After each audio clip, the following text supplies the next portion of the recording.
Dana. Thank you, Mr. Chair. Thank you, Minister. I'm just interested just on the treaty settlement progress for Tfano Aanui on the East Coast. I'll note we spent a day with Ngāi Tai at Tōrere, and that was a great day. But just a little bit further up, Tfano Aanui, the settlement was initialed in 2023. Yeah, well, I mean, for people tuning in, Tfano Aanui is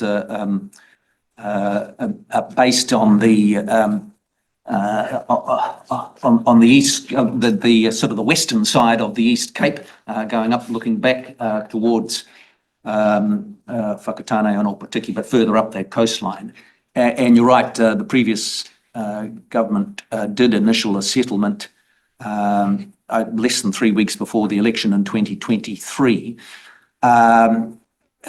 It did include an unusual element, which was an agree to disagree clause over sovereignty, which and I've just got the statement here. It included this statement from Tfano Aanui's position, saying that sovereignty has never been taken, ceded, voluntarily relinquished, or acquired in any way, in any other way, by a foreign power of government, including the Crown. And frankly, we're not comfortable with that arrangement. Ultimately, it would mean a settlement and the handing over of tens of millions of dollars to an entity which fundamentally doesn't accept the authority of the Crown to make a full and final settlement, as one reading of that. And so we haven't advanced that, and we're still in conversations with Tfano Aanui, but we're not prepared to progress that on that basis. And so that's a challenge that we're facing. We want to conclude treaty settlements, but we're not going to do it on that basis where you've got such a fundamental disagreement about the core sovereignty of the country. Our view very much is that sovereignty rests with the democratically elected government of the day, representing all New Zealanders. And we don't think a settlement based on that is appropriate. Thank you. Just a substance. Yeah. Many iwi don't believe that sovereignty was ever ceded. So I wouldn't have thought that was a premise for settlements being possible.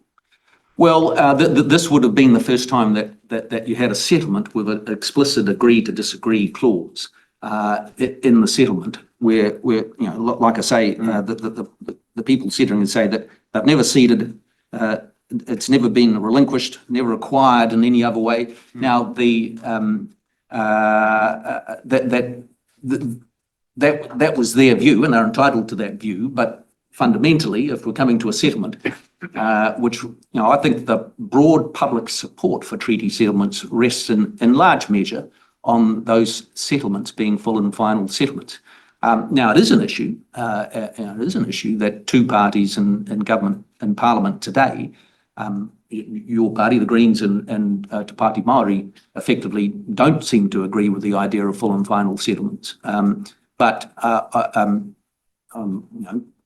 the National Party certainly does, and government parties, and as far as I'm aware, the Labour Party still agrees with that basic premise. And I think that's very important to the ongoing public support for treaty settlements. And that's a very significant element of that. And so what you're left, one reading of that agreement that was in that settlement, which is to say, yes, we'll take the settlement, but actually we don't agree with your authority to make the settlement. And I don't think that's a tenable position. Can I clarify a little more on that? Because I appreciate you speaking about this. We may disagree on full and final settlements, but I'm pretty sure the leader of the Labour Party has also recently stated that the acknowledgement that Māori did not cede sovereignty. And I'm just wanting to zero in on the idea that by accepting a settlement, an iwi has ceded sovereignty. I think most iwi would reject that interpretation. Tfano Aanui, an interesting example, because unusually they still have 90% of their original land. And so for them, it would be surely a very significant concern to suggest that through the settlement process, they had ceded sovereignty of that land that they retain. But my main point is that surely there's a version of accepting that settlement can be done, but that is not a relinquishment of sovereignty on the part of an iwi. Well, look, ultimately, yes, I mean, the government's view has always been very clear on this, that the